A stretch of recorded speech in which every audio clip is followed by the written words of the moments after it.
당이 이재명의 뼈 때리는 글을 올렸습니다. 지난번에 휴가를 신청했다가 이 폭우가 쏟아지는데 무슨 휴가를 가느냐라고 하면서 휴가를 반려했는데 그 반려한 사건이 있고 난 뒤에 5일 만에 자신의 SNS를 통해서 입장을 바뀐 겁니다. 자, 이 목숨을 위해, 그러니까 대의를 위해 목숨을 걸어본 사람만 나에게 손가락질을 하라, 이렇게 말했습니다. 휴가 유감이라는 글을 올렸습니다. 자, 대의를 위해 목숨을 걸어본 사람. 과거에 이라크 전쟁이 났을 때, 자, 4살 난 딸을 두고 목숨을 걸고 전쟁 갔다 왔다는 것을 말하고 있는 걸로 보입니다. 자, 목숨을 걸어본 사람만 나에게 손가락질 하라, 이렇게 말하면서, 자, 직장 생활을 40년 가까이 했지만 휴가 신청이 발매된 것은 난생 처음이다, 이렇게 말했습니다.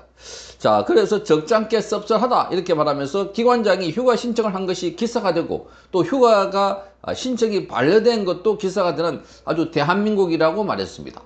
자, 본인이 휴가 신청한 것도 기사가 됐고, 그 당시에. 그리고 그 휴가 신청한 것이 반려됐다고, 그것 또한 자세하게 설명하면서 이재명이 지금 피가 많이 내리는 상황에서, 자, 이 휴가를 반려했다는 겁니다. 그러니까 이 재난방송의 컨트롤 타워 역할을 해야 되는 게 방신통신위원장인데 어디 휴가 가려고 하는 거냐 하는 겁니다. 그런데 그때 휴가하는 것은, 자, 지금 시기입니다. 말하자면 25일부터 휴가를 신청한. 그러니까 지금은 비가 오지 않습니다. 휴가는 일주일 전에 신청하는 건데, 그렇게 신청을 해야만 그 안에 있는 기관들, 각 간부들 휴가 계획을 잡습니다. 그러니까 그 기관의 장이 휴가를 잡아야 그 다음에 밑에 있는 각 간부들이 휴가를 잡는데, 그 일정을 미리 잡는 겁니다. 미리 신청했다가 비가 오면 안 가면 되는 겁니다. 그리고 이진숙 방송통신위원장은 휴가를 신청해도 지금 조사를 받고 있는 상황이기 때문에 별도로 따로 갈 데가 없고 집에 있을 거라고 이야기를 했습니다. 자, 그런데 휴가를 신청한 것도 기사가 되고 반려한 것도 정말 코미디 같지만 그것도 기사가 됐다는 겁니다. 자, 그래서 지금 기관장 휴가 신청에 국회의원들이 논평하는 것도 상황이 발생했다, 이렇게 말하면서, 그렇게 중요한 기관이라면 왜 상임위원 단 한 명으로 중요한 안건들을 심의하고 의결하지 못하게 하고 있느냐.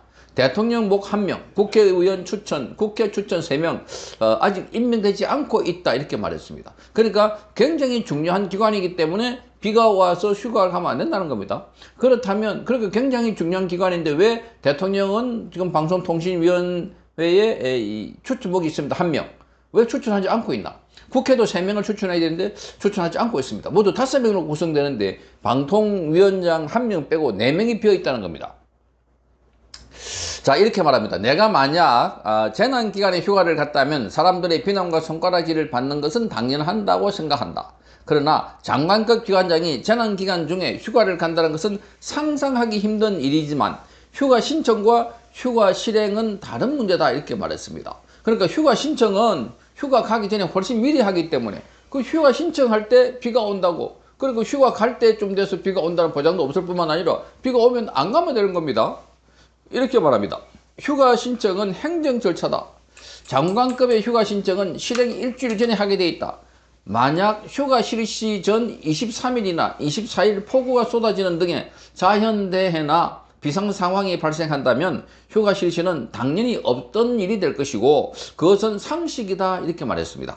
또 어느 기관이든 휴가 신청은 미리 이루어져야 장관 휴가와 차관 휴가는 겹치면 안 되기 때문에 기관 내 간부들이 휴가 일정을 미리 파악해서 업무 공백이 발생하지 않도록 해야 된다는 말하고 있습니다. 모든 간부의 휴가 일정이 한꺼번에 겹치게 되는 불상사를 피하기 위해서 이 사전에 일정을 파악하고 조정하는 것은 필수다, 이렇게 말하고 있습니다. 그러니까 휴가를 사전에 조정하고 계획하고 있는데 그때 비가 왔다고, 야, 아주 이상한 방송통신위원장이다, 이렇게 몰아간 것 자체부터가 정말 넌센스고 코미디 같은 일이다, 이렇게 지적을 하고 있습니다. 자, 그러면서 지금 재난 중에 휴가를 갔다면 비난을 달게 받겠지만 재난 중에 휴가 신청을 한 것을 두고 부적절하다고 지적하는 것은 또 다른 프레임 조작이다. 평생 일 욕심이 많다는 이야기를 들어온 나로서는 휴가 반려 소식에 황당함과 씁쓸함을 느낄 뿐이다, 이렇게 말했습니다. 이거 휴가 반려한 것도 이재명이고, 자, 이걸 지적한 것도 이재명입니다. 그러니까 이재명의 아주 직격탄을 날리고 있는 겁니다. 자, 이재명은 제가 오는 상황에도 본인은 어디 있습니까? 자, 이 비행기를 타고 헬기가 아닌 전용기를 타고 재난지역 갔다 왔다. 본인은 그걸 자랑스럽게 내놓는데 깜짝 놀랐습니다. 야, 어떻게 자 휴가 아니 재난 상황에 휴가 가는 것도 아닌데 전용기를 또 타고 가는 사진을 본인이 찍어가지고 사진을 올리기도 했습니다. 자, 이거 보면 비난받을 사람은 바로 이재명이다 하는 이야기를 많은 사람들이 하고 있습니다. 자, 이렇게 말합니다. 어떤 공무원이라도 부적절한 휴가 사용은 비난받아야 하지만 휴가 신청이라는 행위를 처벌받을 한다고 하는 것은 어떻게 설명하냐. 그러니까 휴가 반려는 처벌의 성격이 있다고 보는 겁니다. 그래서 휴가 신청 그걸 자체를 처벌하려 한다는 것을 어떻게 설명하나? 어떻게 설명하나?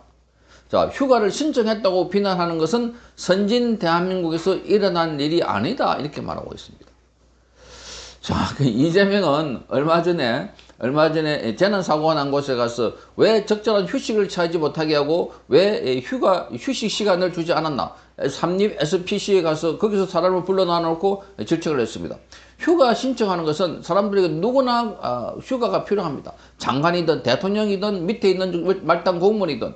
그런데 휴가를 미리 신청한다. 그것 때문에 비난받는다? 이게 말도 안 되는, 그야말로 전 정부 인사라고 빨리 쫓아내기 위해서 빨리 알박기 못하게 하려고 마구잡이로 지금 공격을 하고 있는 이런 상황입니다. 그런데 우리는 잘 봤습니다. 과거에 자, 지금 국가권익위원장도 전 정부 말하자면 문재인 때 임명한 사람인데 끝까지 나가지 않았습니다. 전현희. 자, 그러니까 전현희 보고 뭐 이렇게 법인 카드 조사하고 이러니까 자, 어떠한 핍박이 와도 나는 결코 나가지 않을 겁니다. 나는 끝까지 자리를 지킬 겁니다. 이렇게 말했는데 마찬가지로 지금 이준석 방송통신위원장이 되니까 그럼 빨리 나가라는 겁니다. 그때와 지금은 또 다르다는 겁니다. 이게 내로남불의 전형이라고 보여집니다. 자, 그래서 지금 지난 18일 날 대통령실에 25일부터 31일까지 휴가를 쓰겠다라고 상sen했지만 바로 22일 반려가 됐습니다. 자, 그때 당시 비가 왔던 것이었습니다. 비 온다고 25일부터 31일 휴가 서는 거, 그때 25일부터 31일 비가 오는 것 같으면 그때 비가 오면은 휴가 안 가면 되는 겁니다. 그럼에도 불구하고 그때 마구잡이 여론 조작, 여론 공격 이런 것들이 바로 내로남불이다 하는 겁니다. 강유정 대통령실 대변인은 이렇게 말합니다. 강훈식 대통령 비서실장은 재난 대응의 심각 단계에서 재난방송 컨트롤 타워인 방통위원장의 휴가 신청은 부적절하다고 봐서 이를 반려했다. 이렇게 말했습니다. 부적절하다고 봐서 반려했다. 그러니까 대통령 비서실장이 반려했지만 결국은 큰 책임은 누가 진다? 이재명이 지기 때문에 이재명이 반려한 것과 같다. 이렇게 볼 때 정말 이준수 방송통신위원장은 지금 이재명의 아주 직격탄을 날리는 이런 SNS 글을 올렸습니다. 잘 싸우고 있습니다. 이게 뭐 싸운다기보다도 잘하고 있습니다. 평상시에 행동처럼 그렇게 잘하고 있다. 그래서 많은 사람들이 이준숙 하고 있는 이유가 바로 여기에 있는 것입니다. 성창경 TV였습니다.